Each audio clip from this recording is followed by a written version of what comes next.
आज एक ऐसे महामूर्ख की चर्चा करने जा रहा हूं जो आज शेक्सपियर ऑफ इंडिया के नाम से जाना जाता है।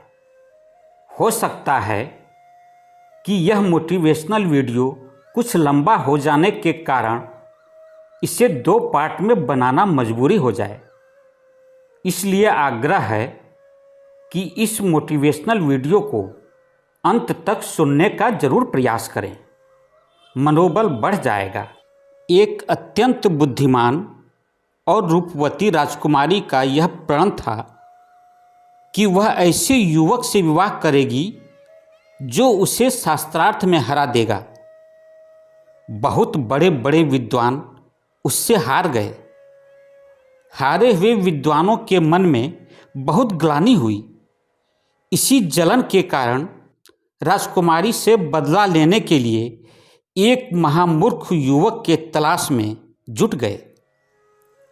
इसी दौरान हारे विद्वानों ने देखा कि एक युवक उस डाली को काट रहा था जिस डाली पर खुद बैठा था। सबों ने सोचा, इससे बड़ा महामूर्ख और कौन हो सकता है। क्यों न इसी युवक का विवाह राजकुमारी से करवा दिया जाए। उन्होंने उस मूर्ख युवक को सिखाया और पढ़ाया कि तुम मौन रहना। यदि तुम मौन रहोगे तो तुम्हारा विवाह एक सुंदर राजकुमारी से हो जाएगा। उस युवक ने कहा, ठीक है। उन लोगों ने राजकुमारी से कहा, यह विद्वान युवक मौन साधना के कारण सिर्फ संकेतों से ही शास्त्रार्थ करेगा। राजकुमारी मान गई और शास्त्रार्थ आरंभ हो गया। राजकुमारी अपनी एक अंगुली दिखाई। तात्पर्य यह था कि ईश्वर एक है। लेकिन उस मूर्ख युवक ने सोचा कि वह मेरी एक आंख फोड़ना चाहती है। यह सोचकर उसने दोनों अंगुली दिखा दिया, अर्थात मैं तुम्हारी दोनों आंखें फोड़ दूंगा। विद्वान पंडितों ने राजकुमारी को समझाया कि आपका कहना ठीक है कि ईश्वर एक है, लेकिन इनका कहना है कि पुरुष और प्रकृति के रूप में आत्मा और परमात्मा 2 शाश्वत हैं। राजकुमारी बहुत प्रभावित हुई। फिर राजकुमारी ने अपना 5 अंगुलियां ऊपर उठाकर हथेली दिखाई। इनका आशय था कि प्रकृति और जगत जीव पंच तत्व से होती है। लेकिन इस महामूर्ख युवक ने समझा कि राजकुमारी मुझे थप्पड़ मारना चाहती है, इसलिए उस युवक ने मुक्का दिखा दिया। फिर विद्वान पंडितों ने राजकुमारी को समझाया।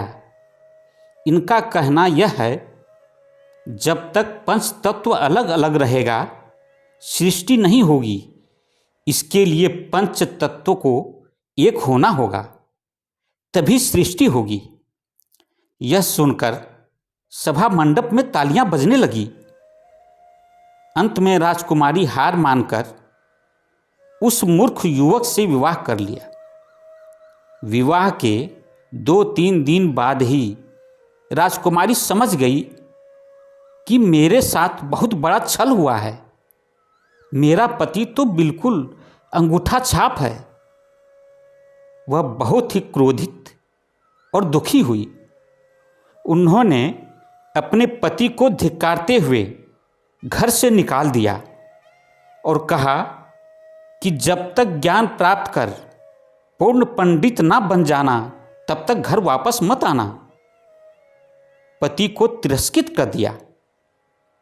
वह मूर्ख युवक इस अपमान को सहन नहीं कर पाया।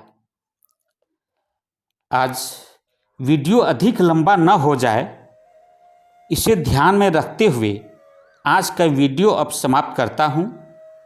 इसका शेष भाग अगले वीडियो में प्रस्तुत करूंगा। आज बस इतना ही। कमेंट्स बॉक्स में अपना प्यार और आशीर्वाद हमेशा देते रहें, ताकि आगे भी आपके लिए नए नए वीडियो प्रस्तुत करता रहूं। अपना बहुमूल्य समय देने के लिए आप सभी को बहुत बहुत धन्यवाद और ढेर सारी शुभकामनाएं।